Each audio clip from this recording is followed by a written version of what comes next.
S so ವೀಕ್ಷಕರೇ, welcome back to another video. ಇವತ್ತಿನ episode ಅಂತೂ ಫುಲ್ಲು ಬೋರಿಂಗ್ ಆಗಿತ್ತು. ಅದರಲ್ಲೂ ಕೂಡ ಇಲ್ಲಿ ಗಿಲ್ಲಿಯವ್ರನ್ನ ಕುಗ್ಸಕ್ಕೆ ಎಲ್ಲಾ ಪ್ರಯತ್ನಗಳು ಕೂಡ ಇಲ್ಲಿ ನಡೀತಾ.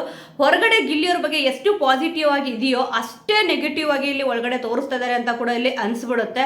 ಯಾಕಂತಂದ್ರೆ ಕೆಲವೊಂದು ಸೀನ್ಗಳು ನೀವು ಅಬ್ಸರ್ವ್ ಮಾಡುವುದು, ಇಲ್ಲಿ ಏನು ಮಾಜಿ ಬಿಗ್ ಬಾಸ್ ಸ್ಪರ್ಧಿಗಳು ಬಂದಿದ್ದಾರೋ 5 ಜನ, ಇಲ್ಲಿ ಮೋಕ್ಷಿತ್ ಅವ್ರನ್ನ ಬಿಟ್ಟು ನಾನು ಹೇಳ್ತಾ ಇರೋದು, ಮಿಕ್ಕಿರೋ 4 ಜನ ಕೂಡ ಇಲ್ಲಿ ಪರ್ಸನಲ್ ಆಗಿ ಗಿಲ್ಲಿಯವ್ರನ್ನ ಟಾರ್ಗೆಟ್ ಮಾಡ್ದಂಗೆ ಕಾಣಿಸ್ತದೆ. ರೋಸ್ಟ್ ಮಾಡ್ಬೇಕು ಅಂತಂದ್ಬಿಟ್ಟು ಟಾಸ್ಕ್ ನ ಕೊಟ್ಟಿದ್ರು. ಇಲ್ಲಿ ಬಿಗ್ ಬಾಸ್ ಮಧ್ಯದಲ್ಲಿ ಬಂದು ಇಲ್ಲಿ ಹೇಳ್ತಾರೆ, ಆಲ್ಮೋಸ್ಟ್ ಗಿಲ್ಲಿ ಅವ್ರದ್ದು ಒಂದು ರೋಸ್ಟಿಂಗ್ ಏನ್ ಮಾಡಿದ್ರು, ಒಂದು ಎಕ್ಸಲೆಂಟ್ ಆಗಿ ಮಾಡಿದ್ರು. ಮೇನ್ ಆಗಿ ಬಿಗ್ ಬಾಸ್ ಅವರು ಬೇಕು ಅಂತಾನೆ ಇಲ್ಲಿ ಗಿಲ್ಲಿ ಅವ್ರನ್ನ ಕುಗ್ಸಕ್ಕೆ ಈ ರೀತಿ ಟಾಸ್ಕ್ ಕೊಡ್ತಾರ ಅಂತ ಇಲ್ಲಿ ಕ್ವಶನ್ ಬಂದ್ಬಿಡುತ್ತೆ. ಆಲ್ಮೋಸ್ಟ್ ಅಬ್ಸರ್ವ್ ಮಾಡಿ, ಪ್ರತಿಯೊಬ್ಬರಿಗೂ ಕೂಡ ಇದು ನೀವು ಮಾಡಬೇಕು, ಡ್ಯಾನ್ಸ್ ನ ನೀವು ಮಾಡ್ಬೇಕು ಅಂತ ಪ್ರಾಪರ್ಟಿದು ಕೂಡ ಇಲ್ಲಿ ಮಾಡಬೇಕು ಅಂತ ಹೇಳಿದ್ರು. ಇಲ್ಲಿ ಮೇನ್ ಆಗಿ ಯಾಕೆ ಅಶ್ವಿನಿ ಅವ್ರನ್ನ ಮತ್ತೆ ಇಲ್ಲಿ ಗಿಲ್ಲಿ ಅವ್ರನ್ನೇ ನೀವು ಇಲ್ಲಿ ಆಂಕರಿಂಗ್ ಮಾಡಬೇಕು, ಅದರಲ್ಲೂ ಕೂಡ ಇಲ್ಲಿ ಗಿಲ್ಲಿ ಅವರು ರೋಸ್ಟ್ ಮಾಡಬೇಕು ಅಂತ ಹೇಳಿದ್ರು. ಬೇಕಾಗಿಲ್ಲ, ಬಿಟ್ಬಿಡ್ಬೇಕಿತ್ತು, ಆ ಒಂದು ರೋಸ್ಟಿಂಗ್ ತೆಗೆದಾಕ್ಬಿಡ್ಬೇಕಿತ್ತು. ಇಲ್ಲಿ ಅದರಲ್ಲೂ ಕೂಡ ಕೇಳ್ತಾರೆ ಬಿಗ್ ಬಾಸ್ ಮಧ್ಯಕ್ಕೆ ಬಂದ್ಬಿಟ್ಟು ಅಭಿ ಅವ್ರನ್ನ. ಇಲ್ಲಿ ಅಭಿ ಅವ್ರು ಏನ್ ಹೇಳ್ತಾರೆ, ಇಲ್ಲ ಗಿಲ್ಲಿ ಅವ್ರು ಕರೆಕ್ಟ್ ಆಗೇ ಮಾಡ್ತಾ ಇದಾರೆ ಅಂತ ಹೇಳ್ತಾರ. ಖಂಡಿತವಾಗ್ಲೂ ಇಲ್ಲಿ ಇಲ್ಲ, ಗಿಲ್ಲಿ ಅವರು ಕರೆಕ್ಟ್ ಇದ್ದಾಗೆ ಇಲ್ಲಿ ಅವ್ರು ಕರೆಕ್ಟ್ ಅಂತ ಇಲ್ಲಿ ಹೇಳಿಲ್ಲ. ಅದರಲ್ಲೂ ನೋಡ್ಬೇಕು ನೀವು, ತುಂಬಾ ಚೆನ್ನಾಗಿ ರೋಸ್ಟ್ ಮಾಡಿದ್ರು. ಇಲ್ಲಿ ಫಸ್ಟಿಗೆ ಹೇಳ್ತಾರೆ, ಇವರು ಅಶ್ವಿನಿ ಅವ್ರು ಸ್ವಾಗತ ಮಾಡ್ತಾರೆ, ಕುಚುಕು ಗೆಳೆಯ ಅಂತ ಇಲ್ಲಿ ಹೇಳ್ತಾರೆ. ಈ ವೀಕು ನಾನು ಹೇಳ್ತಿರೋದು, ಈ ಒಂದು ಎಪಿಸೋಡ್ ಅಲ್ಲಿ ಪರ್ಟಿಕ್ಯುಲರ್ ಆಗಿ ಅಶ್ವಿನಿ ಅವರು ತುಂಬಾ ಚೆನ್ನಾಗಿ ಆಟ ಆಡಿದ್ರು ಅಂತಂದ್ಬಿಟ್ಟು ಇಲ್ಲಿ ಅನಿಸ್ತು. ಇಷ್ಟು ಎಪಿಸೋಡ್ ಬಿಟ್ಬಿಡಿ, ಈ ಒಂದು ಎಪಿಸೋಡ್ ಪರ್ಟಿಕ್ಯುಲರ್ ಆಗಿ ತಗೊಳ್ಳಿ, ತುಂಬಾ ಚೆನ್ನಾಗಿ ಅದ್ಭುತವಾಗಿ ಇಲ್ಲಿ ಅಶ್ವಿನಿ ಅವರಂತೂ ಮಾತಾಡಿದ್ರು. ಇಲ್ಲಿ ಫಸ್ಟಿಗೆ ಗಿಲ್ಲಿ ಅವರು ಹೇಳ್ತಾರೆ, ಈ ವಾರ ತುಂಬಾ ಇಂಟ್ರೆಸ್ಟಿಂಗ್ ಆಗಿ ಇರುತ್ತೆ ಅಂತ ಅನ್ಕೊಂಡೆ, ಬಟ್ ಇಷ್ಟೊಂದು ಇರಿಟೇಟ್ ಆಗಿ ಇರಲ್ಲ ಅಂತ ಅಂದ್ಬಿಟ್ಟು ಇಲ್ಲಿ ಹೇಳಿದ್ರು. ಗಿಲ್ಲಿ ಅವರು ಹೇಳ್ತಾರೋ ಪ್ರತಿಯೊಂದು ಮಾತು ಕೂಡ ಇಲ್ಲಿ ನಿಜ ಆಗಿದೆ. ಅವ್ರಿಗೇನೋ ಮೋಸ್ಟ್ಲಿ ಫಸ್ಟೇ ಗೊತ್ತಾಗಿತ್ತೇನೋ ಈ ರೀತಿಯಾಗಿ ಇಷ್ಟೊಂದು ಅವ್ರ ಮೇಲೆ ಇಲ್ಲಿ ಸವಾರಿ ಮಾಡ್ತಾರೆ ಅಂತ ಅಂದ್ಬಿಟ್ಟು. ನೀವು ಕಳೆದ ವಾರ ಅಬ್ಸರ್ವ್ ಮಾಡ್ಬೋದು, ಈ ವಾರ ಅಲ್ಲದೆ ಕಳೆದ ವಾರ ಇಲ್ಲಿ ಗುಲಾಮ ಅನ್ನೋ ಒಂದು ಟೈಟಲ್ನ ಎಲ್ಲರೂ ಸೇರಿಬಿಟ್ಟು ಬಿಗ್ ಬಾಸ್ ಮನೆಯವರು ಕೊಟ್ಟಿದ್ರು. ಇಲ್ಲಿ ಗುಲಾಮ್ ತರ ನಡೆಸ್ಕೊಂತಿದ್ದಾರೆ ಗಿಲ್ಲಿ ಅವ್ರನ್ನ. ಇಲ್ಲಿ ಮಂಜು ಅವ್ರು ಇರ್ಬೋದು, ಮತ್ತೆ ಇಲ್ಲಿ ರಜತ್ ಅವ್ರು ಇರ್ಬೋದು. ಇಲ್ಲಿ ರೋಸ್ಟಿಂಗ್ನ ಅದೊಂದು ಏನೊಂದು ಕಾನ್ಸೆಪ್ಟ್ ಕೊಟ್ಟಿದ್ರು, ಬಿಗ್ ಬಾಸ್ ಬಂದು ಹೇಳ್ತಾರೆ ಇಲ್ಲಿ ಚೌಕಟ್ಟಿನಲ್ಲಿ ಇರಬೇಕು ಅಂತ ಹೇಳ್ಬಿಟ್ಟು. ಇಲ್ಲಿ ಅಶ್ವಿನಿ ಅವ್ರು ಕೂಡ ಹೇಳ್ತಾರೆ, ಮತ್ತೆ ಜಾನ್ವಿ ಅವ್ರು ಕೂಡ ಅಪ್ರಿಷಿಯೇಟ್ ಮಾಡ್ತಾರೆ. ನಿಜವಾಗ್ಲೂ ಕೂಡ ಆನ್ ದ ಸ್ಪಾಟ್ ಅಲ್ಲಿ ಹೇಳಬೇಕು ಅಂದ್ರೆ ತುಂಬಾನೇ ಕಷ್ಟ ಅಂತ ಅಂದ್ಬಿಟ್ಟು. ಇಲ್ಲಿ ಸ್ವಲ್ಪ ಅಬ್ಸರ್ವ್ ಮಾಡ್ಕೊಂಡು ಹೋದ್ರೆ ಇಲ್ಲಿ ರೋಸ್ಟಿಂಗ್ ಅನ್ನೋದನ್ನೇ ಕೊಡಬಾರ್ದಿತ್ತು. ಇಲ್ಲಿ ಚೌಕಟ್ಟು ಮಿತಿ ಮೀರ್ಲಿ. ಆದ್ರೆ ಅವ್ರು ಏನು ಹೇಳಿದ್ರು, ಚೌಕಟ್ಟು ಮಿತಿ ಮೀರಿ ಇಲ್ಲಿ ರಜತ್ ಅವ್ರು ಏನು ಕೂಡ ಮಾತಾಡ್ಲಿಲ್ವಾ, ಚೌಕಟ್ಟಿಂದ ಈಚೆ ಬಂದ್ಬಿಟ್ಟು ಎಷ್ಟೊಂದು ಮಾತುಗಳಾಡಿದ್ರು. ನೋಡ್ತಾ ಹೋದ್ರೆ ಪಾಯಿಂಟ್ ನ ಮಾಡ್ಕೊಂಡು ಹೋದ್ರೆ ತುಂಬಾನೇ ಸಿಗುತ್ತೆ. ಆದ್ರೆ ಗಿಲ್ಲಿ ಅವ್ರದ್ದು ಏನ್ ತಪ್ಪು ಅಂತಂದ್ರೆ, ಇಲ್ಲಿ ಕಾನ್ಸೆಪ್ಟ್ ಕೊಟ್ಟಿದ್ರನ್ನ ಇಲ್ಲಿ ತುಂಬಾ ಎಕ್ಸಲೆಂಟ್ ಆಗಿ ಪರ್ಫಾರ್ಮೆನ್ಸ್ ಮಾಡ್ತಾ ಇದಾರಲ್ಲ, ಅದೇ ಇಲ್ಲಿ ಅವ್ರ ತಪ್ಪು. ಯಾಕಂದ್ರೆ ಅದೇ ರೀತಿ ಅನ್ಸೋದು, ತುಂಬಾ ಚೆನ್ನಾಗಿ ಅವರು ರೋಸ್ಟಿಂಗ್ ಮಾಡಿದ್ರು. ಬಿಗ್ ಬಾಸ್ ಮನೆಯಲ್ಲಿ ನಿಜವಾಗ್ಲೂ ಹೇಳ್ಬೇಕಂತಂದ್ರೆ, ರೋಸ್ಟ್ ಅಂತ ಬಂದಾಗ ಮಾತಾಡೋ ಒಂದು ಕಾನ್ಸೆಪ್ಟ್ ಅಂತ ಕೊಟ್ಟಾಗ ಇಲ್ಲ ಎಲ್ಲರೂ ಕೂಡ ಗಿಲ್ಲಿಯವ್ರನ್ನ ಆಯ್ಕೆ ಮಾಡ್ಕೊಳ್ಳೋದೇ ಇದೇ ಒಂದು ಕಾರಣಕ್ಕೆ. ಅವರಲ್ಲಿ ಪ್ರತಿಭೆ ಇದೆ, ಬಟ್ ಆ ಒಂದು ಪ್ರತಿಭೆನ ತುಳಿಬೇಕು ಅಂತ ಅಂದ್ಬಿಟ್ಟು ಪ್ರಯತ್ನ ಪಡ್ತಾ ಇದ್ದಾರೆ ಅಂತ ಕೂಡ ಇಲ್ಲಿ ಕಾಣಿಸ್ತಿದೆ. ಮೇನ್ ಆಗಿ ಇಲ್ಲಿ ಬಿಗ್ ಬಾಸ್ ಅವರೇ ಅರ್ಥ ಮಾಡ್ಕೋಬೇಕು ಅಂತ ನನಗನ್ಸುತ್ತೆ ಪರ್ಸನಲ್ ಆಗಿ. ಏನಕ್ಕೆ ಅಂದ್ರೆ ರೋಸ್ಟಿಂಗ್ ಅಂತ ಕೊಟ್ಟಿದ್ದಾರೆ, ಇಲ್ಲಿ ರೋಸ್ಟಿಂಗ್ ಮಾಡ್ತಿದ್ದಾರೆ, ಬಿಡಿ ಅವ್ರ ಪಾಡಿಗೆ ಅವ್ರನ್ನ. ಇಲ್ಲಿ ಬೇಕು ಅಂತ ರಜತ್ ಅವ್ರು ಏನಕ್ಕೆ ಇಲ್ಲಿ ಟ್ರಿಗರ್ ಆಗಬೇಕು, ಕಾನ್ಸೆಪ್ಟ್ ಕೊಟ್ಟಿದ್ದಾರೆ, ಅದ್ರ ಪ್ರಕಾರ ಇಲ್ಲಿ ಗಿಲ್ಲಿ ಅವರು ಮಾತಾಡ್ತಾ ಇದ್ದಾರೆ. ಅವ್ರು ಏನಪ್ಪ ಹೇಳ್ಬಿಟ್ರು, ಹೇಳಬಾರ್ದೆ ಹೇಳ್ಬಿಟ್ರೆ ಏನಾದ್ರು. ಇಲ್ಲಿ ರಜತ್ ಅವರು ಇಲ್ಲಿ ಗೋಲ್ಡ್ ಸುರೇಶ್ ಅವರಿಗೆ ಲಾಸ್ಟ್ ಟೈಮ್ ಹೇಳಿದ್ರು ಸೆಡೆ ಅಂತ ಹೇಳ್ಬಿಟ್ಟು, ಆ ರೀತಿಯಾಗಿ ಏನಾದ್ರು ಮಾತಾಡ್ಬಿಟ್ರ? ಇಲ್ಲ ಅಲ್ವಾ. ಅವ್ರು ಹೇಳಿದೇನು, ಗ್ರೇರಿಯಾ ಮಂಜು ಅಲ್ಲ ಮಲೇರಿಯಾ ಮಂಜು ಅಂತ ಇಲ್ಲಿ ಹೇಳಿದ್ರು. ತಮಾಷೆಗೆ ತಗೊಳ್ಳಿ, ಅದು ರೋಸ್ಟ್ ಮಾಡ್ತಾ ಇದ್ದಾರೆ. ಇಲ್ಲಿ ಎಷ್ಟೊಂದು ರೋಸ್ಟ್ ಚಾನಲ್ಗಳನ್ನ ಇಲ್ಲಿ ನೀವು ನೋಡ್ಬೋದು, ಇದ್ರಿಗಿಂತ ದೊಡ್ಡ ಪದಗಳನ್ನ ಇಲ್ಲಿ ಯೂಸ್ ಮಾಡಿಬಿಟ್ಟಿದ್ದಾರೆ. ಆದರೆ ಗಿಲ್ಲಿಯವ್ರೇನು ಅಂತ ಪದಗಳನ್ನ ಇಲ್ಲಿ ಯೂಸ್ ಮಾಡಿಲ್ವಲ್ಲ. ಫಸ್ಟ್ ಆಫ್ ಆಲ್ ನೀವು ಹಂಗೆ ಅನ್ಸುತ್ತೆ ಅಂತಂದ್ರೆ ರೋಸ್ಟಿಂಗ್ ಅಂತ ಇಡ್ಲೇಬಾರ್ದಿತ್ತು, ಈ ಕಾನ್ಸೆಪ್ಟ್ನೇ ತರಬಾರ್ದಿತ್ತು. ಬರೀ ಮನೋರಂಜನೆ, ಡ್ಯಾನ್ಸ್ ಮಾಡಬೇಕು, ಪ್ರಾಪರ್ಟಿ ತಗೊಂಡು ಯೂಸ್ ಮಾಡ್ಕೋಬೇಕು ಅಂತ ಹೇಳಬೇಕಿತ್ತು. ಇಲ್ಲಿ ಮೇಯ್ನ್ ಆಗಿ ಕಾಣಿಸ್ತಿರೋದು ಏನು ಅಂತಂದ್ರೆ, ಗಿಲ್ಲಿಯವ್ರಿಗೆ ಎಷ್ಟು ಪಾಸಿಟಿವ್ ಇದೆಯೋ ಹೊರಗಡೆ, ಆದರೆ ಅಷ್ಟೇ ನೆಗೆಟಿವ್ ಆಗಿ ಮಾಡಬೇಕು ಅಂತ ತೋರಿಸ್ತಾ ಇದ್ದಾರೆ ಅಂತ ಕೂಡ ಇಲ್ಲಿ ಅನ್ಸುತ್ತೆ. ಇಲ್ಲಿ ಇನ್ನೊಂದು ಮಾತು ಹೇಳ್ತಾರೆ ಗಿಲ್ಲಿಯವರು, ಇವ್ರ ಬಗ್ಗೆ, ರಜತ್ ಅವ್ರ ಬಗ್ಗೆ. ಸತ್ತ ರಜತ್ ಇವತ್ತು ನನ್ನ ಕೈಲಿ ಸಿಕ್ಕಾಕೊಂಡ್ಬಿಟ್ಟು, ನನ್ನ ಕೈಲಿ ಸಿಕ್ಕಾಕೊಂಡು ಸಾಯ್ಬೇಕಿತ್ತ ಅಂತ ಇಲ್ಲಿ ಹೇಳ್ತಾರೆ. ಹೌದು, ಇಲ್ಲಿ ನಿಜವಾಗ್ಲೂ ಕೂಡ ಗಿಲ್ಲಿಯವ್ರ ಕೈಲಿ ಸಿಕ್ಕಿ ರಜತ್ ಅವ್ರು ಸತ್ರು ಅಂತಾನೆ ಹೇಳ್ಬೋದು. ಅವರು ರಜತ್ ಬುಜ್ಜಿ ಅಲ್ಲ, ರಜತ್ ಬಜ್ಜಿ ಆಗಿದ್ದಾರೆ.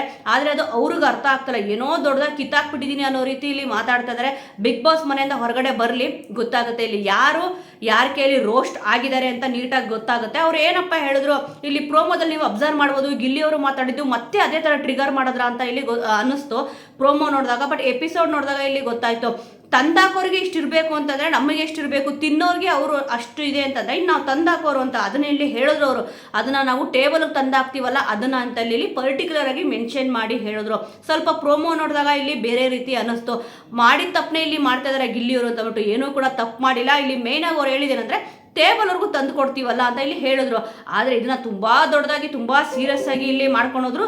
ಆದರೆ ಒಂದು ಅಪ್ರಿಷಿಯೇಟ್ ಮಾಡಬೇಕಾಗಿರೋದು ಏನಂತಂದರೆ ಜಾನ್ವಿ ಅವರು ಕೂಡ ಇಲ್ಲಿ ಹೇಳ್ತಾರೆ, ಅದೊಂದು ಬಿಟ್ಬಿಟ್ರೆ ಚೌಕಟ್ಟು ಗೀಕಟ್ಟು ಅನ್ನೋದು ಆನ್ ದ ಸ್ಪಾಟಲ್ಲಿ ಯಾರಿಗೂ ಕೂಡ ಇಲ್ಲಿ ಹೇಳೋಕ್ಕಾಗಲ್ಲ, ತುಂಬ ಚೆನ್ನಾಗಿ ಇಲ್ಲಿ ಮಾಡಿದೆ ಅಂತ ಇಲ್ಲಿ ಹೇಳಿದ್ರು. ಆದರೆ ನೋಡಿ ರಜತ್ ಅವರು ಒಳಗಡೆ ಬಂದಾಗ ಪಾಯಿಂಟ್ಸ್ ಕೊಡಬೇಕು ಅಂತಂದಾಗ ನೀನು ಪದೇ ಪದೇ ಇರಿಟೇಷನ್ ಮಾಡ್ತಾ ಇದೀಯ ಮಗ, ತುಂಬ ಇರಿಟೇಟ್ ಮಾಡ್ತಾ ಇದೀಯ, ಹೊರಗಡೆ ಇದ್ದಾಗ ನಿನ್ನ ಬಗ್ಗೆ ತುಂಬ ಒಳ್ಳೆ ಒಪಿನಿಯನ್ ಇತ್ತು, ಬಟ್ ಇಲ್ಲಿ ಬಂದಾಗ ಇಷ್ಟೊಂದ ನಿಜವಾಗ್ಲೂ ನೀನು ಕಾಮಿಡಿ ಮಾಡ್ತಾ ಇಲ್ಲ, ಎಲ್ರಿಗೂ ಕೂಡ ಇರಿಟೇಟ್ ಮಾಡ್ತಾ ಇದೀಯ, ನಿನ್ನಿಂದ ಎಲ್ರಿಗೂ ಇಲ್ಲಿ ಹರ್ಟ್ ಆಗ್ತದೆ, ಬೇಜಾರಾಗ್ತದೆ, ಏನು ಟಾರ್ಚರ್ ಬಿಡು ನೀನು ಅಂತೆಲ್ಲ ಇಲ್ಲಿ ಮಾತಾಡ್ಬಿಟ್ರು. ಏನು ರೋದನೆ, ಏನು ಟಾರ್ಚರು ಅಂತೆ. ಗಿಲ್ಲಿ ಅವ್ರದ್ದು ಏನು ಟಾರ್ಚರ್ ಆಗಿದೆ, ಏನು ರೋದನೆ ಆಗಿದೆ. ಇಲ್ಲಿ ಬಿಗ್ ಬಾಸ್ ಮನೆಯಿಂದ ಹೊರಗಡೆ ಇರಬೇಕಾದ್ರೆ ಇವ್ರಿಗೆ ಅವ್ರ ಬಗ್ಗೆ ಒಳ್ಳೆ ಒಪಿನಿಯನ್ ಇತ್ತಂತೆ, ಮನೆಗೆ ಹೋಗಿದ್ದಷ್ಟೇ ಒಪಿನಿಯನ್ ಚೇಂಜ್ ಆಗೋಯ್ತಂತೆ. ಇವರು ಇಲ್ಲಿ ಬಿಗ್ ಬಾಸ್ ಮನೆಗೆ ಬಂದಾಗ ಎಷ್ಟು ಇರಿಟೇಷನ್ ಮಾಡಿದ್ದಾರೆ ಲಾಸ್ಟ್ ಸೀಸನ್ ತಗೊಂಡ್ರೆ, ಬೇಡದೇ ಇರೋ ಪದಗಳನ್ನೆಲ್ಲ ಇಲ್ಲಿ ಮಾತಾಡ್ಬಿಟ್ಟಿದ್ದಾರೆ. ಅವಾಗ ಇವ್ರಿಗೆ ಇರಿಟೇಷನ್ ಆಗಲಿಲ್ಲ, ಗಿಲ್ಲಿ ಅವರು ಕಾಮಿಡಿ ಮಾಡಿಬಿಟ್ರೆ ಇವ್ರಿಗೆ ಇರಿಟೇಷನ್ ಆಗೋಗ್ಬಿಡುತ್ತೆ, ಮತ್ತೆ ಇವರು ಇಲ್ಲಿ ಟಾರ್ಚರ್ ಮಾಡ್ತಾ ಇದ್ದಾರೆ ಗಿಲ್ಲಿಯವರು ಅಂತ ಮಾತಾಡ್ತಾರೆ. ಆ ಒಂದು ಸಮಯದಲ್ಲಿ ನಿಜವಾಗ್ಲೂ ಕೂಡ ಇಲ್ಲಿ ರಜತ್ ಅವರು ಎಗರಾಡೋ ಒಂದು ಚಾನ್ಸೇ ಇರಲಿಲ್ಲ. ಇದರಲ್ಲಿ ಮಾತಾಡ್ಬೇಕಾದ್ರೆ ಪಾಯಿಂಟ್ಸ್ ಕೊಡ್ಬೇಕಾದ್ರೆ ಇಲ್ಲಿ ರಜತ್ ಅವ್ರು ಹೇಳ್ತಾರೆ, ನಾನು ಇಲ್ಲಿ ಇನ್ನೂ ಒಂದು ವಾರ ಇದ್ದೇ ಇರ್ತೀನಿ ಅಂತ ಇಲ್ಲಿ ಹೇಳ್ತಾರಲ್ಲ, ನಿಜವಾಗ್ಲೂ ಕೂಡ ಅವರು ವೈಲ್ಡ್ ಕಾರ್ಡಲ್ಲಿ ಎಂಟ್ರಿ ಕೊಟ್ಟಿದ್ದಾರೆ ಅಂತ ಗೊತ್ತಾಗ್ತದೆ. ಆದರೆ ಅವರು ವೈಲ್ಡ್ ಕಾರ್ಡಲ್ಲಿ ಎಂಟ್ರಿ ಕೊಡದೇ ಇರೋದೇ ಬಹಳ ಉತ್ತಮ ಅಂತ ನನ್ನ ಒಂದು ಅಭಿಪ್ರಾಯ. ಇಲ್ಲಿ ಗಿಲ್ಲಿ ಅವರಿಂದನೇ ಮೇಯ್ನ್ ಆಗಿ ಪಾಯಿಂಟ್ಸ್ ಕೊಡ್ತಾರ ಅಂತ ಇಷ್ಟೆಲ್ಲ ರಜತ್ ಅವರು ಎಗರಾಡ್ತಾರೆ, ಕೂಗಾಡ್ತಾರೆ, ಕಿರ್ಚಾಡ್ತಾರೆ. ಇದಕ್ಕೆ ಉಗ್ರ ಮಂಜು ಅವ್ರು ಬೇರೆ ಸಾಥ್ ಕೊಡ್ತಾರೆ. ಇಲ್ಲಿ ಇವನಿಂದನೇ ಪಾಯಿಂಟ್ಸ್ ಕೊಡ್ತಲ್ಲ ನಾವಿಲ್ಲಿ ಅಂತ ಇಲ್ಲಿ ಹೇಳ್ತಾರೆ. ಆದರೆ ಆ ನಂತರ ಸ್ವಲ್ಪ ಬಿಗ್ ಬಾಸ್ ಕೂಡ ಇಲ್ಲಿ ಮಧ್ಯಕ್ಕೆ ಬಂದ್ಬಿಟ್ಟು ಮಾತಾಡ್ತಾರೆ. ಆದರೆ ಗಿಲ್ಲಿ ಅವ್ರದ್ದು ಏನೂ ಕೂಡ ತಪ್ಪಿಲ್ಲ. ಯಾಕೆ ಈ ರೀತಿ ಬಿಗ್ ಬಾಸ್ ಅವ್ರು ಮಾಡ್ತಾರೋ ಸ್ವಲ್ಪ ಕೂಡ ಇಲ್ಲಿ ಅರ್ಥ ಆಗ್ತಲ್ಲ. ಒಂದು ಕಡೆ ಥಿಂಕ್ ಮಾಡಕ್ ಹೋದ್ರೆ ಇಲ್ಲಿ ಗಿಲ್ಲಿ ಅವ್ರನ್ನ ಯಾರ್ಯಾರು ಹೇಟ್ ಮಾಡ್ತಾ ಇದಾರೋ ಅವ್ರಿಗಿದೆಲ್ಲ ಪ್ಲಸ್ ಪಾಯಿಂಟ್ ಅಂತಾನೆ ಹೇಳ್ಬೋದು. ನೋಡಿದ್ರ ಗಿಲ್ಲಿ ಅವ್ರು ಈ ರೀತಿ ಮಾಡ್ತಾರೆ, ಹಿಂದೆ ಒಂದು ಮುಂದೆ ಒಂದು, ಅಲ್ಲಿ ರೋಸ್ಟ್ ಮಾಡ್ಬೇಕಾದ್ರೆ ಯಾವ ರೀತಿ ಮಾತಾಡ್ತಾರೆ, ಇಲ್ಲಿ ಬಂದ್ಬಿಟ್ಟು ಸಾರಿ ಕೇಳ್ಕೊಂಡು ನಿಂತಿರ್ತಾರೆ, ಇಲ್ಲಿ ಬೇಕು ಬೇಕು ಅಂತಾನೆ ರೂಲ್ಸ್ಗಳನ್ನ ಬ್ರೇಕ್ ಮಾಡ್ತಾ ಇದ್ದಾರೆ ಅಂತ ಅಂದ್ಬಿಟ್ಟು ಇಲ್ಲಿ ತೋರಿಸಿದ್ರು. ಇಲ್ಲಿ ಗಿಲ್ಲಿ ಅವರು ಶೂ ಹಾಕೊಂಡಿರಲಿಲ್ಲ, ಅದನ್ನು ಕೂಡ ಇಲ್ಲಿ ಝೂಮ್ ಮಾಡಿ ತೋರಿಸಿದ್ರು, ಮತ್ತೆ ಬ್ಯಾಡ್ಜ್ ವಿಚಾರಗಳನ್ನು ಕೂಡ ಇಲ್ಲಿ ಎತ್ತಿದ್ರು. ಅಂದ್ರೆ ಬಿಗ್ ಬಾಸ್ ಮೇಲೆ ಇರೋರು ಎಲ್ಲರೂ ಕೂಡ ಇಲ್ಲಿ ರೂಲ್ಸ್ನ ಕರೆಕ್ಟಾಗಿ ಫಾಲೋ ಮಾಡ್ತಾ ಇದ್ದಾರೆ.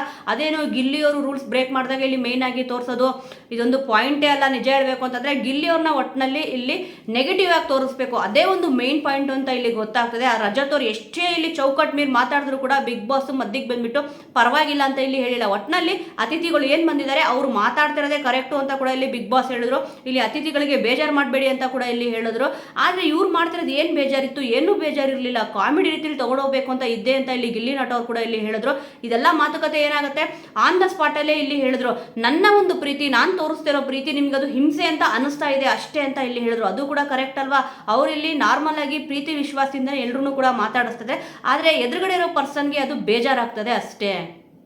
ಜೊತೆಗೆ ಇಲ್ಲಿ ಧನುಷ್ ಅವ್ರು ಕೂಡ ಇಲ್ಲಿ ಉರಿತಿರೋ ಬೆಂಕಿಗೆ ತುಪ್ಪ ಸುರಿದಂಗೆ ಇಲ್ಲಿ ಮಾತಾಡ್ತಾರೆ. ಇಲ್ಲಿ ಎಲ್ಲರೂ ಕೂಡ ಗೆಸ್ಟ್ಗಳು ಎದ್ದೋಗಿರ್ತಾರೆ, ಪಾಯಿಂಟ್ಸ್ ಕೊಡೋಣ ಅಂತಂದ್ಬಿಟ್ಟು ಮಾತಾಡೋಕ್ಕೆ ಹೋದಾಗ ಇಲ್ಲಿ ಧನುಷ್ ಅವ್ರು ಹೇಳ್ತಾರೆ, ಮಗ ನಿನ್ನಾಟ ನೀನು ಹೇಗೆ ಬೇಕಾದರೂ ಇಲ್ಲಿ ಆಡು, ನನ್ನ ಆಟನ ಹಾಳು ಮಾಡಬೇಡ ಅಂತ ಇಲ್ಲಿ ಹೇಳ್ತಾರೆ. ಒಂದು ಕಾನ್ಸೆಪ್ಟ್ ಅಂತ ಬಂದಾಗ ಎಲ್ಲರೂ ಕೂಡ ಇಲ್ಲಿ ಟೀಮೇ, ಇವ್ರು ಒಬ್ಬರದೇ ಒಂದೇ ಒಂದು ಟೀಮ್ ಅಂತ ಇಲ್ಲಿ ಹೇಳಕ್ ಆಗೋದೇ ಇಲ್ಲ. ಅದರಲ್ಲೂ ಕೂಡ ಬೇಡದೇ ಇರೋ ಮಾತು ಅಂತ ಇಲ್ಲಿ ಅನ್ಸುತ್ತೆ. ಇಲ್ಲಿ ಗಿಲ್ಲಿಯವ್ರ ಆಟನೇ ಆಡ್ತಾ ಇದ್ದಾರೆ, ಧನುಷ್ ಅವ್ರ ಆಟನೇ ಇಲ್ಲಿ ಆಡ್ತಾ ಇದ್ದಾರೆ. ಇಲ್ಲಿ ಧನುಷ್ ಅವ್ರ ಆಟಕ್ಕೆ ಇಲ್ಲಿ ಗಿಲ್ಲಿಯವರಿಂದ ಏನು ಕೂಡ ತೊಂದರೆ ಆಗಿಲ್ಲ. ಆದರೆ ಇದೊಂದು ಏನಾಗ್ತದೆ ಅಂತಂದ್ರೆ ಎಲ್ಲ ಒಂದು ಕಡೆ ಮಾತಾಡ್ಬೇಕಾದ್ರೆ ಸ್ವಲ್ಪ ಮೈನಸ್ ಆಗ್ತದೆ ಅಷ್ಟೇ, ಅದನ್ನ ಬಿಟ್ಟು ಬೇರೆ ಏನೂ ಕೂಡ ಇಲ್ಲಿ ಪ್ರಾಬ್ಲಮ್ ಇಲ್ಲ. ನೋಡಿ ಸ್ಪರ್ಧಿಗಳು ಎಲ್ಲರೂ ಕೂಡ ಅಂದ್ರೆ ಮಾಜಿ ಸ್ಪರ್ಧಿಗಳು ಬಂದ್ಬಿಟ್ಟು ಪಾಯಿಂಟ್ಸ್ ನ ಇಲ್ಲಿ ಕೊಡ್ತಾರೆ. ಆಗಿದ ತಕ್ಷಣ ಇಲ್ಲಿ ಅಭಿ ಅವರು ಪಾಯಿಂಟ್ಸ್ ಗಳನ್ನ ಇಲ್ಲಿ ಹಂಚ್ತಾರೆ. ಸೂರಜ್ ಅವರಿಗೆ 50 ಪಾಯಿಂಟ್ಸ್, ರಘು ಅವ್ರಿಗೂ ಕೂಡ 50 ಪಾಯಿಂಟ್ಸ್, ಧನುಷ್ ಅವರಿಗೆ 20, ಧ್ರುವಂತ್ ಅವ್ರಿಗೆ 50 ಪಾಯಿಂಟ್ಸ್, ಇಲ್ಲಿ ಮಾಳು ಅವರಿಗೆ 20 ಪಾಯಿಂಟ್ಸ್, ರಕ್ಷಿತಾ ಅವ್ರಿಗೆ, ಅಶ್ವಿನಿ ಅವರಿಗೆ, ಸ್ಪಂದನ ಅವ್ರಿಗೆ, ರಾಶಿಕ್ ಅವ್ರಿಗೆ ಎಲ್ರಿಗೂ ಕೂಡ 10 ಪಾಯಿಂಟ್ಸ್ ಇಲ್ಲಿ ಕೊಡ್ತಾರೆ. ಮತ್ತೆ ಇದೆಲ್ಲ ಆಗಿದ ತಕ್ಷಣ ಬೆಳಗಿನ ಜಾವನೆ 5 ಗಂಟೆಗೆ ಇಲ್ಲಿ ಜಗಳನ ಸ್ಟಾರ್ಟ್ ಮಾಡ್ಕೊಂಡಿರ್ತಾರೆ. ಇಲ್ಲಿ ಬೇಕು ಅಂತಾನೆ ಧ್ರುವಂತ್ ಅವರು ಕಾಲ್ ಕೇರ್ಕೊಂಡು ಜಗಳಕ್ಕೆ ಹೋಗ್ತಿದ್ದಾರೆ ಏನೋ ಗೊತ್ತಿಲ್ಲ. ಇಲ್ಲಿ ರಕ್ಷಿತ್ ಅವ್ರದ್ದು ಏನು ಕೂಡ ತಪ್ಪಿಲ್ಲ ಅಂತ ಅಂದ್ಬಿಟ್ಟು ಈಸಿಯಾಗಿ ಗೊತ್ತಾಗ್ತಿತ್ತು. ಧ್ರುವಂತ್ ಅವರು ಮೇನ್ ಆಗಿ ಈ ರೀತಿ ಕಾಲ್ ಕೇರ್ಕೊಂಡು ಜಗಳ ಮಾಡ್ತಿದ್ರೆ ಹೇಗಿದ್ರು ಈ ವೀಕ್ ನಾಮಿನೇಟ್ ಆಗಿದ್ದಾರೆ, ಈ ವಾರ ಹೊರಗಡೆ ಬರೋದ್ರಲ್ಲಿ ಯಾವುದೇ ಒಂದು ಡೌಟ್ ಇಲ್ಲ ಅಂತ ಇಲ್ಲಿ ಹೇಳ್ಬೋದು. ಮೇನ್ ಆಗಿ ಎಲ್ಲರೂ ಕೂಡ ಇಲ್ಲಿ ಹೇಳ್ತಿದ್ರು ಕೂಡ ರಕ್ಷಿತಾ ಮತ್ತೆ ಫೇಕು, ಮತ್ತೆ ನಾಟಕ ಆಡ್ಬೇಡ, ಅದಾಡ್ಬೇಡ ಇದಾಡ್ಬೇಡ ಅಂತ ಇಲ್ಲಿ ಮತ್ತೆ ಜಾಸ್ತಿ ಜೋರಾಗಿ ಜಗಳ ಮಾಡಕ್ ಸ್ಟಾರ್ಟ್ ಮಾಡಿದ್ರು. ಇಲ್ಲಿ ರಕ್ಷಿತ್ ಅವ್ರು ಕೂಡ ಏನು ಕಮ್ಮಿ ಇಲ್ಲ, ಅವ್ರು ಏನೇ ತಪ್ಪು ಮಾಡಿದ್ರು ಕೂಡ, ಯಾರು ತಪ್ಪು ಮಾಡಿದ್ರು ಕೂಡ ಸ್ಟ್ರೈಟ್ ಫಾರ್ವರ್ಡ್ ಆಗಿ ಇಲ್ಲಿ ಮಾತಾಡೋದು ಹೇಳಿದ್ರು. ಬರೀ ನಾಟಕೀಯ ಟಿಪ್ಸ್ಗೋಸ್ಕರ ಈ ರೀತಿ ಮಾತಾಡಬೇಡ ಅಂತಂದ್ಬಿಟ್ಟು ಇಲ್ಲಿ ಹೇಳಿದ್ರು ರಕ್ಷಿತ್ ಅವರು ಧ್ರುವಂತ್ ಅವ್ರಿಗೆ. ಅವ್ರು ಕರೆಕ್ಟ್ ಆಗಿ ಹೇಳಿದ್ರು, ಟಿಪ್ಸ್ಗೋಸ್ಕರ ಆ ರೀತಿ ಮಾತಾಡ್ತಾ ಇದ್ದಾರೆ ಮತ್ತೆ ಆ ರೀತಿ ಆಡ್ತಾ ಇದ್ದಾರೆ ಅಂತ ಕೂಡ ಇಲ್ಲಿ ನೀಟಾಗಿ ಗೊತ್ತಾಗ್ತದೆ. ಕೆಲವೊಬ್ಬರಿಗೆ ಇದು ತಪ್ಪು ಅಂತ ಅನ್ಸ್ಬೋದು, ಬಟ್ ರಕ್ಷಿತ್ ಅವ್ರು ಹೇಳಿದ್ದು ಕರೆಕ್ಟ್ ಆಗಿ ಆಯ್ತು ನನ್ನ ಪ್ರಕಾರ. ಇಲ್ಲಿ ನಾಟಕೀಯಕ್ಕೋಸ್ಕರ, ಆದ್ರೆ ಒಂದು ಟಿಪ್ ಸಿಗ್ಬೇಕು ಅಂತಂದ್ಬಿಟ್ಟು ಈ ರೀತಿ ನಾಟಕ ಆಡೋ ಒಂದು ಯಾವುದೇ ಒಂದು ಅವಶ್ಯಕತೆ ಇಲ್ಲ. ಮಾಡುವವರು ಕೂಡ ಇಲ್ಲಿ ಹೇಳ್ತಿದ್ರು ಧ್ರುವಂತ್ ಅವರೇ ಬೇಕು ಅಂತಂದ್ಬಿಟ್ಟು ಅದನ್ನ ದೊಡ್ಡದಾಗಿ ಮಾಡಿದ್ದು ಅಂತಂದ್ಬಿಟ್ಟು. ಆನಂತರ ನೋಡಿ ಅಶ್ವಿನಿ ಅವರು ಕೂಡ ಇಲ್ಲಿ ಗಿಲ್ಲಿಯವ್ರಿಗೆ ಸಪೋರ್ಟ್ ಮಾಡಿಬಿಟ್ಟು ಮಾತಾಡಿದ್ರು. ಹೇಗಿದ್ದೆ ಬಾಸ್, ಹೇಗಾಗೋದೆ ಅಂತ ಇಲ್ಲಿ ಕೇಳಿದ್ರು. ಹೌದು, ಗಿಲ್ಲಿಯವರು ಸಿಕ್ಕಾಪಟ್ಟೆ ಸ್ಟ್ರಾಂಗ್ ಆಗಿ ಕಾಣಿಸ್ತಿದ್ರು. ಈಗ ಇವರೆಲ್ಲ ಸೇರ್ಕೊಂಡ್ಬಿಟ್ಟು ಏನು ಬಿಗ್ ಬಾಸ್ ಮನೆಗೆ ಮಾಜಿ ಸ್ಪರ್ಧಿಗಳು ಬಂದಿದ್ದಾರೋ ಈಗ ಕುಗ್ಗಿಸ್ಬಿಟ್ಟಿದ್ದಾರೆ ಅಂತಾನೆ ಇಲ್ಲಿ ಹೇಳಬೇಕು. ಅದಕ್ಕೆ ಇಲ್ಲಿ ಗಿಲ್ಲಿಯವರು ಕೂಡ ಸಿಕ್ಕಾಪಟ್ಟೆ ಬೇಜಾರಾಗಿದ್ದು, ಅದಕ್ಕೆ ಹೆಂಗೆಂಗೋ ಇದ್ದೆ ಹೇಗಾಗೋಗ್ಬಿಟ್ಟೆ ಗಿಲ್ಲಿ ಅಂತ ಇಲ್ಲಿ ಅಶ್ವಿನಿ ಅವರು ಹೇಳಿದ್ದು. ನೋಡಿ, ಪುಣ್ಯಕ್ಕೆ ಸ್ವಲ್ಪ ಓವರ್ ಆಗಿ ಏನು ಮಾತಾಡಲಿಲ್ಲ, ಸಮಾಧಾನ ಆಗೋ ರೀತಿಯಲ್ಲಿ ಇಲ್ಲಿ ಅಶ್ವಿನಿ ಅವರು ಕೂಡ ಇಲ್ಲಿ ಗಿಲ್ಲಿಯವ್ರನ್ನ ಮಾತಾಡಿಸ್ತಾರೆ. ಅದಕ್ಕಿಂತ ಇನ್ನು ಮೇನ್ ಆಗಿ ಓವರ್ ಆಡಿದ್ದು ಅಂತಂದ್ರೆ ಇನ್ನೊಂದು ಸೀನು ಇಲ್ಲಿ ಉಗ್ರ ಮಂಜು ಅವರು ಇಲ್ಲಿ ಖಾಲಿ ಗ್ಲಾಸ್ ಕೊಡು ಅಂತ ಕೇಳಿದಾಗ ಗಿಲ್ಲಿ ಅವರು ಕಾಮಿಡಿಯಾಗಿ ಗ್ಲಾಸ್ ಅಲ್ಲಿರೋ ನೀರ್ನ ಕುಡಿದ್ಬಿಟ್ಟು ಇಲ್ಲಿ ಕೊಡ್ತಾರೆ ಗ್ಲಾಸ್ನ. ಅದಕ್ಕೆ ಅಭಿಷೇಕ್ ಅವ್ರನ್ನ ಕರೆದಿದ ತಕ್ಷಣನೇ ಕರೆದ್ಬಿಟ್ಟು ನಿಲ್ಲಿಸ್ಬಿಟ್ಟು ಚೇರ್ನೆಲ್ಲ ಬಿಸಾಕ್ಬಿಟ್ಟು ಓವರ್ ಆಗಿ ಮಾತಾಡ್ತಾರೆ. ಮೇನ್ ಆಗಿ ಈ ಒಂದು ಕಾನ್ಸೆಪ್ಟ್ ಅಲ್ಲಿ ಬಿಗ್ ಬಾಸ್ ಪ್ಯಾಲೇಸ್ ಅಂತ ಏನಿದೆಯೋ ಈ ತರ ಅರ್ಚಾಡೋದು ಕಿರ್ಚಾಡೋದು ಇಷ್ಟು ದಿವಸ ನಾವು ಅಶ್ವಿನಿ ಅವರಿಂದ ಅಂತ ಅನ್ಕೊಂಡಿದ್ವಿ. ಅದೇ ಬಿಗ್ ಬಾಸ್ ಮನೆಗೆ ಬರೋ ಮಾಜಿ ಸ್ಪರ್ಧಿಗಳಿಂದನೂ ಈ ರೀತಿ ಇರುತ್ತಾ ಅಂತ ಅಂದ್ಬಿಟ್ಟು ಸಿಕ್ಕಾಪಟ್ಟೆ ಇರಿಟೇಷನ್ ಆಯ್ತು. ಇಲ್ಲಿ ಗಿಲ್ಲಿಯವರು ಕಾಮಿಡಿ ಮಾಡಕ್ ಹೋದ್ರು, ಅದಕ್ಕೆ ಈ ರೀತಿಯಾಗಿ ಮಾಡಬಾರ್ದು ಹಾಗೆ ಮಾಡಬಾರ್ದು ಅಂತ ಚೇರೆಲ್ಲ ಎತ್ತಿ ಎಸ್ಬಿಟ್ರು. ಗಿಲ್ಲಿಯವ್ರಿಗಂತೂ ಸಿಕ್ಕಾಪಟ್ಟೆ ಹರ್ಟ್ ಆಯ್ತು. ಈ ಒಂದು ಸೀನ್ ನೋಡಿದಾಗ ಸಖತ್ ಬೇಜಾರಾಯ್ತು. ಏನಕ್ಕೆ ಅಂತಂದ್ರೆ ಮಂಜು ಅವರು ಸಿಕ್ಕಾಪಟ್ಟೆ ಓವರ್ ಆಗಿ ಮಾಡಿದ್ರು ಅಂತ ಅಂದ್ಬಿಟ್ಟು ಅನ್ನಿಸ್ತು. ಯಾಕಂದ್ರೆ ಗೊತ್ತಾಗ್ತದೆ ಅಲ್ಲಿ. ಆ ನಂತರ ನೋಡಿ ಏನ್ ರಿವೆಂಜ್ ತಗೊಂತಾರೆ ಅಂತಂದ್ರೆ ಬೇಕು ಅಂತ ಅಂದ್ಬಿಟ್ಟು ವಾಟರ್ ಕ್ಯಾನಲ್ ಇಸ್ಕೊಂಡ್ಬಿಟ್ಟು ಟೇಬಲ್ ಮೇಲೆ ಬೇಕು ಅಂತ ನೀರು ಸುರಿಸ್ಬಿಟ್ಟು ಇಲ್ಲಿ ಹೇಳ್ತಾರೆ ಗಿಲ್ಲಿ ಕೈಯಲ್ಲೇ ಇದನ್ನ ಕ್ಲೀನ್ ಮಾಡಿಸ್ಬೇಕು ಅಂತ ಅಂದ್ಬಿಟ್ಟು. ನಾನು ಸಿಂಪಲ್ ಆಗಿ ಕೇಳೋ ಪ್ರಶ್ನೆ ಒಂದೇನಪ್ಪ ಅಂತಂದ್ರೆ, ಯಾರಾದ್ರೂ ಇಲ್ಲಿ ಬಿಗ್ ಬಾಸ್ ಪ್ಯಾಲೇಸ್ ಇರ್ಬೋದು, ರೆಸಾರ್ಟ್ ಇರ್ಬೋದು, ರೆಸಾರ್ಟ್ಗೆ ಬಂದವರು ಇಲ್ಲಿ ಇವನೇ ಕ್ಲೀನರ್ ಬಂದ್ಬಿಟ್ಟು ಕ್ಲೀನ್ ಮಾಡಬೇಕು ಅಂತ ಹೇಳ್ತಾರ? ಇಲ್ಲ ಅಂತಂದ್ರೆ ಬೇಕು ಅಂತ ನೀರು ಚೆಲ್ಲೋದು ಟೀ ಚೆಲ್ಲೋದು ಮಾಡ್ಬಿಟ್ಟು ಇಂಥವ್ರ ಕೈಲೇ ಒರೆಸ್ಬೇಕು, ಇಂಥವ್ರ ಕೈಲೇ ನಮಗೆ ಮಾಡಿಸ್ಬೇಕು ಅಂತ ಯಾರಾದ್ರೂ ಪಟ್ಟಿಡ್ಕೊಂಡು ಕುತ್ಕೊಂತಾರ? ಒಟ್ನಲ್ಲಿ ಕೆಲಸ ಆಗಬೇಕು ಅಂತ ಅಂದ್ಬಿಟ್ಟು ಮಾಡಿಸ್ತಾರೆ. ಆದ್ರೆ ಇದನ್ನ ತುಂಬಾ ಪರ್ಸನಲ್ ಆಗಿ ತಗೊಂಡು ಚೇರೆಲ್ಲ ಬಿಸಾಕ ಒಂದು ಸೀನೇ ಇರಲಿಲ್ಲ. ಆದ್ರೆ ಬೇಕು ಅಂತ ಅಂದ್ಬಿಟ್ಟು ಈ ರೀತಿಯಾಗಿ ಮಾಡಿದ್ರು. ಇದು ಅವರ ಒಂದು ಇಮೇಜ್ಗೆ ಡ್ಯಾಮೇಜ್ ಆಯ್ತು ಅಂತ ಕೂಡ ಇದರಲ್ಲಿ ಗೊತ್ತಾಗುತ್ತೆ. ಇದೆಲ್ಲ ಆಗಿದ ತಕ್ಷಣ ಇನ್ನು ಕೊನೆಯದಾಗಿ ಚೈತ್ರಾ ಕುಂದಾಪುರ ಅವ್ರದ್ದು ಇಲ್ಲೊಂದು ಕ್ವಶನ್ ಕೇಳ್ತಾರೆ. ಆ ಒಂದು ಬೊಂಬೆಗೆ ಏನಂತ ಹೇಳ್ತಾರೆ ಅಂತ ಅಂದ್ಬಿಟ್ಟು ಕೇಳಿದ ತಕ್ಷಣ ನಾನು ಸಾರಿ ಕೇಳಲ್ಲ ಅಂತ ಅಂದ್ಬಿಟ್ಟು ಇಲ್ಲಿ ಅಶ್ವಿನಿ ಅವರು ಹೇಳ್ತಾರೆ. ಇಲ್ಲಿ ಮೇನ್ ಮಿಸ್ಟೇಕ್ ಆಗಿದೆ ಏನಪ್ಪಾ ಅಂತಂದ್ರೆ, ಅವರು ಕ್ವಶನ್ ಕೇಳಿದ್ದು ಕಾವ್ಯ ಅವ್ರಿಗೆ, ಇಲ್ಲಿ ಕಾವ್ಯ ಅವ್ರು ಮಾತ್ರ ಉತ್ತರ ಕೊಡಬೇಕಾಗಿರುತ್ತೆ. ಆದ್ರೆ ಎಲ್ರಿಗೂ ಕೂಡ ಆ ನಂತರ ಕೇಳ್ತಾರೆ ಯಾರಿಗೂ ಗೊತ್ತು ಇಲ್ಲಿ ಅವ್ರು ಹೇಳಿ ಅಂತಂದ್ಬಿಟ್ಟು. ಆದ್ರೆ ಇಲ್ಲಿ ಯಾರಿಗೂ ಉತ್ತರ ಗೊತ್ತಿರಲ್ಲ. ಚೈತ್ರಾ ಕುಂದಾಪುರ ಅವ್ರು ಒಬ್ಬರಿಗೆ ಬಿಟ್ಬಿಟ್ಟು ಎಲ್ಲರೂ ಕೂಡ ಇಲ್ಲಿ ಗೊತ್ತಿಲ್ಲ ಅಂತ ಹೇಳ್ತಾರೆ. ಸಾರಿ ಕೂಡ ಕೇಳ್ತಾರೆ. ಬಟ್ ಕೆಲವೊಂದು ಸೀನ್ಗಳು ಇಲ್ಲಿ ಕಟ್ ಆಗಿದೆ. ಲೈವ್ ಅಲ್ಲಿ ನೋಡಿದವ್ರಿಗೆ ತುಂಬಾನೇ ಚೆನ್ನಾಗಿ ಗೊತ್ತಿರುತ್ತೆ. ಇಲ್ಲಿ ಗಿಲ್ಲಿ ಅವ್ರಿಗೆ ಹೇಳ್ತಾರೆ, ಇಲ್ಲಿ ನವರಸಗಳಲ್ಲಿ ಅಂದ್ರೆ 9 ತರ ಆಕ್ಟ್ ಮಾಡಿ ತೋರಿಸ್ಬೇಕು ಅಂತ ಬಿಟ್ಟು ಗಿಲ್ಲಿ ಅವ್ರಿಗೆ ಕೇಳ್ತಾರೆ. ಗಿಲ್ಲಿ ಅವರು ಕೂಡ ಇಲ್ಲಿ ಆಕ್ಟ್ ಮಾಡಿಬಿಟ್ಟು ತೋರಿಸ್ತಾರೆ. ಪ್ರತಿಯೊಬ್ಬರು ಕೂಡ ಅವ್ರ ಮುಂದೆ ಬಂದ್ಬಿಟ್ಟು ನೀವು ಕೇಳಿದ ಪ್ರಶ್ನೆಗೆ ನಮ್ಮ ಹತ್ರ ಉತ್ತರ ಇಲ್ಲ, ನಾವಿಲ್ಲಿ ದಡ್ರು ಅಂತ ಅಂದ್ಬಿಟ್ಟು ಹೇಳಬೇಕು ಅಂದ್ರೆ ನಮ್ಮ ಹತ್ರ ಬುದ್ಧಿ ಇಲ್ಲ ಅಂತ ಅಂದ್ಬಿಟ್ಟು ಕ್ಷಮೆ ಕೇಳಬೇಕಿರುತ್ತೆ. 12 ಜನನು ಕೂಡ ಇಲ್ಲಿ ಕ್ಷಮೆ ಕೇಳ್ತಾರೆ. ಅಶ್ವಿನಿ ಗೌಡ ಅವರು ಇಲ್ಲಿ ಕೇಳಲ್ಲ. ನನಗೆ ಇಲ್ಲಿ ಸೀನ್ ನೋಡಿದಾಗ ಏನಿಸ್ತು ಅಂತಂದ್ರೆ, ಚೈತ್ರಾ ಕುಂದಾಪುರ ಅವ್ರು ಮಾಡಿದ್ದು ಒಳ್ಳೇದು ಅಂತ ಅನಿಸ್ತು. ಬಟ್ ಆದ್ರೆ ಇಲ್ಲಿ ತುಂಬಾ ಅತಿರೇಕ ಮಾಡಿದ್ರು ಅಂತ ಕೂಡ ಇಲ್ಲಿ ಅನ್ನಿಸ್ತು. ಏನಕ್ಕೆ ಅಂತಂದ್ರೆ ಅಶ್ವಿನಿ ಅವ್ರು ಬಂದು ಕ್ಷಮೆ ಕೇಳಲೇಬೇಕು ಅಂತ ಪಟ್ಟಿಡಿಯೋದೇನೋ. ಮತ್ತೆ ಇಲ್ಲಿ ಕಾವ್ಯವ್ರಿಗೂ ಕೂಡ ಅಶ್ವಿನಿ ಅವರು ಬೈತಾರೆ, ನೀವೆಲ್ಲರೂ ಮುಟ್ಟಾಳ್ರು ಇರ್ಬೋದು, ಇಲ್ಲಿ ನೀವು ಕ್ಷಮೆ ಕೇಳಿ ನಾನು ಕೇಳಲ್ಲ ಅಂತ ಇಲ್ಲಿ ಹೇಳ್ತಾರೆ. ಆದ್ರೆ ಇಲ್ಲಿ ರಜತ್ ಅವ್ರು ಬಂದ್ಬಿಟ್ಟು ಇಲ್ಲಿ ಬ್ಲ್ಯಾಕ್ ಮೇಲ್ ಮಾಡ್ತಾರೆ ಅಂತ ಹೇಳ್ತಾರಲ್ಲ, ಇಲ್ಲಿ ನಿಮ್ದು ಒಂದು ಈಗೋನೇ ದೊಡ್ಡದಾಯ್ತು ಅಂತಂದ್ರೆ ನಾವಿಲ್ಲಿ ಪಾಯಿಂಟ್ಸ್ ಕೊಡಲ್ಲ, ಮತ್ತೆ ಒಬ್ಬ ಮನೆಯಿಂದ ಹೊರಗಡೆ ಹೋಗ್ತೀವಿ ಅಂತ ಕೂಡ ಇಲ್ಲಿ ಎದುರಿಸ್ತಾರೆ. ಎಂಥವ್ರಿಗೆ ಆದ್ರೂ ಕೂಡ ಇಲ್ಲಿ ಬೇಕಂತ ಬೇಜಾರಾಗಿ ಆಗುತ್ತಲ್ಲ, ನನ್ನಿಂದ ಇಲ್ಲಿ ತೊಂದರೆ ಆಗೋದು ಯಾಕೆ ಅಂತ ಅಂದ್ಬಿಟ್ಟು ಅಶ್ವಿನಿ ಅವರು ಬಂದ್ಬಿಟ್ಟು ಇಲ್ಲಿ ಸಾರಿ ಕೇಳ್ತಾರೆ. ನೋಡಿ, ಇಲ್ಲಿ ರಜತ್ ಅವ್ರು ಇರ್ಬೋದು, ಮತ್ತೆ ಉಗ್ರ ಮಂಜು ಅವ್ರು ಇರ್ಬೋದು, ಚೈತ್ರಾ ಕುಂದಾಪುರ ಅವ್ರು ಇರ್ಬೋದು, ಇಲ್ಲಿ ಗೇಮ್ ರೀತಿ ಇಲ್ಲಿ ನೋಡ್ಲಿಲ್ಲ. ಪರ್ಸನಲ್ ಆಗಿ ಒಟ್ಟಿನಲ್ಲಿ ಅಶ್ವಿನಿ ಅವ್ರ ಹತ್ರ ಸಾರಿ ಕೇಳಿಸಲೇಬೇಕು ಅಂತ ಅಂದ್ಬಿಟ್ಟು ಇಲ್ಲಿ ಸಾರಿ ಕೇಳಿಸ್ಲಿ. ಬಟ್ ಆ ಒಂದು ಪದ ನನ್ನ ತಲೆಯಲ್ಲಿ ಬುದ್ಧಿ ಇಲ್ಲ ಅನ್ನೋದನ್ನ ಇಲ್ಲಿ ಹೇಳಿಸ್ಬೇಕಿತ್ತು, ಅದನ್ನ ಹೇಳಿಸಿದ್ರು. ಬಟ್ ಈ ಒಂದು ಎಪಿಸೋಡ್ ಅಲ್ಲಿ ಅಶ್ವಿನಿ ಅವರು ತುಂಬಾ ಚೆನ್ನಾಗಿ ಅವ್ರ ಪರ ಅವ್ರು ಸ್ಟ್ಯಾಂಡ್ ತಗೊಂಡ್ರು. ಆ ಒಂದು ವರ್ಡ್ ಹೇಳಲ್ಲ ಅಂತ ಅಂದ್ಬಿಟ್ಟು ಎಲ್ಲರೂ ಕೂಡ ಇಲ್ಲಿ ಸೇರ್ಬಿಟ್ಟು ಹೇಳಿದ್ರು, ಹೇಳ್ಬಿಡಿ ಏನಕ್ಕೆ ಅಂತಂದ್ರೆ ಈಗೋನೇ ದೊಡ್ಡದಲ್ಲ ಇಲ್ಲಿ ಅಂತ ಅಂದ್ಬಿಟ್ಟು. ನಿನ್ನೆ ಗಿಲ್ಲಿ ಅವ್ರು ಮಾಡಿದಾಗ ಇಲ್ಲಿ ಎಲ್ಲರೂ ಕೂಡ ಬೈದ್ರಿ, ಇಲ್ಲಿ ಅಶ್ವಿನಿ ಮಾಡ್ತಾ ಇರೋದು ಏನು ಕೂಡ ತಪ್ಪಲ್ವಾ ಅಂತ ಕೂಡ ಎಲ್ಲರೂ ಕೂಡ ಇಲ್ಲಿ ಟ್ರಿಗರ್ ಮಾಡಿದ್ರು. ಅದರಲ್ಲೂ ರಜತ್ ಅವರಂತೂ ಸಿಕ್ಕಾಪಟ್ಟೆ ಓವರ್ ಅಂತಾನೆ ಹೇಳ್ಬೋದು. ಒಟ್ಟಿನಲ್ಲಿ ಇವತ್ತಿನ ಎಪಿಸೋಡ್ ನೋಡಿದಾಗ ಏನು ಅನ್ನಿಸ್ತು ಅಂತಂದ್ರೆ, ಇಲ್ಲಿ ಗೆಲ್ಲೋ ವ್ಯಕ್ತಿನ ಏನಾದರೂ ಸೋಲ್ಸಕ್ಕೆ ಹೋಗ್ತಿದಾರಾ ಅಂತ ಅಂದ್ಬಿಟ್ಟು ನೀಟಾಗಿ ಗೊತ್ತಾಗ್ತದೆ. ಇದ್ರ ಜೊತೆ ನಾನು ಈ ಹಿಂದೆ ಒಂದು ವಿಡಿಯೋ ಕೂಡ ಇಲ್ಲಿ ಮಾಡಾಕಿದ್ದೆ. ಇಲ್ಲಿ ಗಿಲ್ಲಿ ನಟ ಅವ್ರಿಗೆ ಈ 4 ಜನ ಸೇರಿಬಿಟ್ಟು ಇಲ್ಲಿ ಹೇಳ್ತಾರೆ, ಬಿಗ್ ಬಾಸ್ ನಿಮ್ಗೆ ಏನಾದರೂ ಇಲ್ಲಿ ಅಧಿಕಾರ ಕೊಟ್ರೆ ಅಂದ್ರೆ ಬಿಗ್ ಬಾಸ್ ಮನೆಯಿಂದ ಹೊರಡಬೇಕಾದ್ರೆ ಯಾರಾದರೂ ಒಬ್ಬರು ವ್ಯಕ್ತಿನ ಕರ್ಕೊಂಡ್ ಬನ್ನಿ ಅಂತಂದ್ರೆ ನಾವು ಯಾರನ್ನ ಕರ್ಕೊಂಡು ಹೋಗ್ಬೇಕು, ಯಾರನ್ನ ಆರಿಸ್ಬೇಕು ಅಂತ ಅಂದ್ಬಿಟ್ಟು ಈಗ ತಲೆಯಲ್ಲಿ ಹುಳ ಬಿಟ್ಟಿದ್ದಾರೆ. ಅದಕ್ಕೋಸ್ಕರನೇ ಗಿಲ್ಲಿ ಅವರು ಫಸ್ಟ್ ಇಲ್ಲಿ ಡಲ್ ಆಗಿದ್ರು. ಅದರಲ್ಲೂ ನೋಡಿ ಉಗ್ರ ಮಂಜು ಅವ್ರ ಜೊತೆ ಜಗಳ ಆಯಿತು, ರಜತ್ ಅವ್ರ ಜೊತೆ ಕೂಡ ಇಲ್ಲಿ ಜಗಳ ಆಯಿತು, ಚೈತ್ರಾ ಕುಂದಾಪುರ ಅವರು ಇಲ್ಲಿ ಸಾರಿ ಕೇಳಿದಾಗೂ ಕೂಡ ಸಿಕ್ಕಾಪಟ್ಟೆ ಹರ್ಟ್ ಮಾಡ್ಕೊಂಡ್ರು. ಇಷ್ಟೆಲ್ಲ ಆದಾಗ ತ್ರಿವಿಕ್ರಮ್ ಅವ್ರ ಜೊತೆನೂ ಕೂಡ ಅಷ್ಟೇ, ಇವರೆಲ್ರಿಗೂ ಕೂಡ ಹರ್ಟ್ ಆಗಿದೆ. ಅದರಲ್ಲೂ ಕೂಡ ಹಾಗೆ ಹೀಗೆ ಅಂದ್ಬಿಟ್ಟು ಜಗಳ ಆದಾಗ ಇವರೆಲ್ಲರೂ ಕೂಡ ಡಿಸ್ಕಷನ್ ಮಾಡಿ ಯಾವ ವ್ಯಕ್ತಿ ಹೆಸರು ತಗೊಂತಾರೆ, ಸಿಂಪಲ್ಲು ಇಲ್ಲಿ ಗಿಲ್ಲಿ ಅವ್ರ ಹೆಸರನ್ನ ತಗೊಂತಾರಲ್ವಾ. ಇಲ್ಲಿ ಗಿಲ್ಲಿ ಅವರು ಈ ವೀಕು ನಾಮಿನೇಟ್ ಆಗಿದ್ದಾರೆ. ಒಬ್ಬ ವ್ಯಕ್ತಿಗೆ ಎಷ್ಟು ಕುಗ್ಸಕ್ಕೆ ಪ್ರಯತ್ನ ಆಗುತ್ತೋ ಅಷ್ಟೆಲ್ಲ ಕುಗ್ಗಿಸ್ತಿದ್ದಾರೆ ಇಲ್ಲಿ. ಏನಕ್ಕೆ ಅಂದರೆ ಬಿಗ್ ಬಾಸ್ ಏನು ಕೂಡ ಇವ್ರಿಗೆ ಆ ಥರ ಅಧಿಕಾರ ಇನ್ನೂ ಕೊಟ್ಟಿಲ್ಲ, ಕೊಡ್ತಾರೋ ಇಲ್ವೋ ಗೊತ್ತಿಲ್ಲ. ಇಲ್ಲಿ ಕೊಟ್ಟರೆ ಅಂತೂ ಸಿಕ್ಕಾಪಟ್ಟೆ ಬಿಗ್ ಬಾಸ್ ಶೋನ ಇಲ್ಲಿ 60 ಜನ ನೋಡೋದೇ ಬಿಟ್ಬಿಡ್ತಾರೆ ಅಂತ ಅನ್ಕೊಂತೀನಿ. ಈ ಒಂದು ಪವರ್ ಏನಾದರೂ ಕೊಟ್ಟರೆ ನಾನು ಹೇಳ್ತಿರೋದು. ಇಲ್ಲಿ ಇವರೆಲ್ಲರೂ ಹೇಳ್ತಿರೋದೇನಪ್ಪ ಅಂತಂದರೆ ನಾವು ಹೇಗಿದ್ರು ಕೂಡ ಗೆಸ್ಟ್ ಆಗಿ ಬಂದಿದ್ದೀವಿ, ಹೊರಗಡೆ ಹೋಗ್ತೀವಿ, ಇದೆಲ್ಲ ಕಾನ್ಸೆಪ್ಟ್ ಮುಗಿದ ಮೇಲೆ ಒಂದು ವೇಳೆ ಬಿಗ್ ಬಾಸ್ ನಮಗೆ ಇಲ್ಲಿ ಅಧಿಕಾರ ಕೊಟ್ಟರೆ ನಿಮ್ಮ ಜೊತೆಲಿ ಯಾರು ಒಬ್ಬರು ವ್ಯಕ್ತಿನ ಕರ್ಕೊಂಡು ಬನ್ನಿ ಈಚ್ ಕಡೆ ಅಂತಂದರೆ ನಾವಿಲ್ಲಿ ಗಿಲ್ಲಿಯವ್ರನ್ನೇ ಆಯ್ಕೆ ಮಾಡ್ತೀವಿ ಅನ್ನೋ ರೀತಿಯಲ್ಲಿ ಇಲ್ಲಿ ಎಲ್ಲರೂ ಕೂಡ ಮಾತಾಡ್ತಾ ಇದ್ದಾರೆ. ಒಟ್ಟಿನಲ್ಲಿ ಇದು ತಮಾಷೆನೋ ಏನೋ ಗೊತ್ತಿಲ್ಲ, ಗಿಲ್ಲಿಯವರಿಗೆ ಕನ್ಫರ್ಮ್ ಆಗಿ ಗೊತ್ತು ಓಟಿನ ವಿಚಾರಕ್ಕೆ ಹೋದ್ರು ಅಂತಂದರೆ ಅವ್ರು ಉಳ್ಕೊತಾರೆ ಅಂತ ಅಂದ್ಬಿಟ್ಟು. ಆದರೆ ಇವರೆಲ್ಲ ಈ ರೀತಿ ಮಾತಾಡ್ತಾ ಇದ್ರೆ ಎಂಥ ಮನುಷ್ಯನಿಗಾದ್ರೂ ಕೂಡ ಇಲ್ಲಿ ಮೈಂಡ್ ಅಪ್ಸೆಟ್ ಆಗೇ ಆಗುತ್ತೆ. ಸಿಕ್ಕಾಪಟ್ಟೆ ಅವರು ಕೂಡ ಇಲ್ಲಿ ಹರ್ಟ್ ಆಗಿದ್ದಾರೆ, ಬೇಜಾರಾಗಿರೋದು ಗೊತ್ತಾಗ್ತದೆ.